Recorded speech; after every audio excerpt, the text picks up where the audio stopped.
Күн сайын жұмыс істеп жүріп, денсаулығымызға көп көңіл бөле бермейміз. Әсіресе ең маңызды ағзамыз бүйрекке көп күш түсіреміз. Себебі тамақтануымыз да, ұйықтауымыз да, кейбір әдеттерімізде бүйрегімізге тікелей әсер етеді. Ал дәл мына әдеттер бүйрегіңізді өлтіріп тастайды. Сіздермен бірге Жаңға Дауа арнасы. Пайдалы ақпаратты көрмес бұрын каналға тіркеліп, лайк басып, қоңыраушаны баса кетіңіз. Сіздің оп-оңай болмашыған әрекетіңіз бізді одан сайын шабыттандырады. Бүйрек жұмысын тоқтатқанда, қалған дене мүшелері де жұмыс істей алмайды.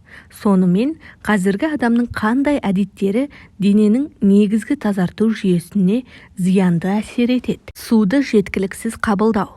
Дененің барлық жүйелерінің дұрыс жұмыс істеуі үшін адам күніне шамамен 2 литр таза суды тұтыну керек. Дәлірек айтқанда, жеке норма формуласы бойынша есептеледі. Дене салмағының 30 килограммы үшін 1 миллилитр су. Сусыздандыру барлық жүйелер үшін, әсіресе бүйректер үшін өте қауіпті жағдай. Бүйректің қызметі ағзаны токсиндерден тазарту және оларды несеппен шығару. Бірақ бұл шаю жүйесі жұмыс істеу үшін ол сұйықтықтың қажетті мөлшерін үнемі алуы керек. Егер бұл жеткіліксіз болса, токсиндер уақытында жойылмайды.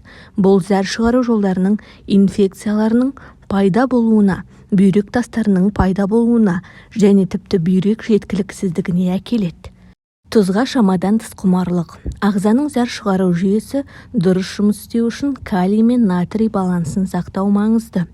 Тұзды тағамдарды теріс пайдалану оны бозады. Бұл өз кезегінде бүйрек функциясының төмендеуіне әкеледі және денеден сұйықтықтың жеткіліксіз шығарылуына әкеледі. Бұл қан қысымының жоғарылауын тудырады.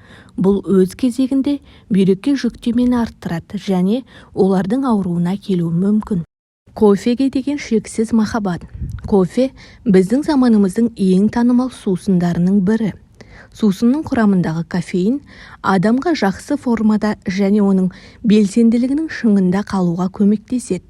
Көптеген адамдар үшін күніне 4-5 кесе кофе қалыпты жағдайға айналды. Бірақ құрамында кофеин бар сусындарды теріс пайдалану бүйрек үшін қауіпті болуы мүмкін. Кофе мен қара шай бүйрек тастарын түзетін заттар. Дәрілерді тым жиі қолдану, ауырсынуды басатын және басқа да дәрі-дәрмектер адамзат үшін нағыз құтқару болып табылады. Ауызша қабылданған кез келген дәрі-дәрмек белгілі бір метаболикалық процестерден өтіп, денеден шлак немесе токсин ретінде шығарылуы керек. Ал зәр шығару жүйесі бұл функцияға жауап береді. Дәрілік заттардың әртүрлі топтары бүйрекке әртүрлі зиянды әсер етуі мүмкін. Ұйқының жеткіліксіздігі. Ғалымдар ұйқының бұзылуы бүйректің күйіне әсер ететіндігі туралы көбірек дәлелдер алуда. Оның үстіне корейлік зерттеулерге сәйкес созылмалы бүйрек ауруы ұйқының болмауынан да, шамадан тыс ұзақ ұйқының нәтижесінен де болуы мүмкін дейді. Зәр шығару. Қуық толы болған кезде оны босату керек. Зәр шығаруды кешіктіру мүмкін емес. Және бұл жайсыздық немесе ыңғайсыздық туралы емес. Зәр шығару кезінде зәр шығару жолдары бактериялардан тазартылып, олардың көбеюіне жол бермейді.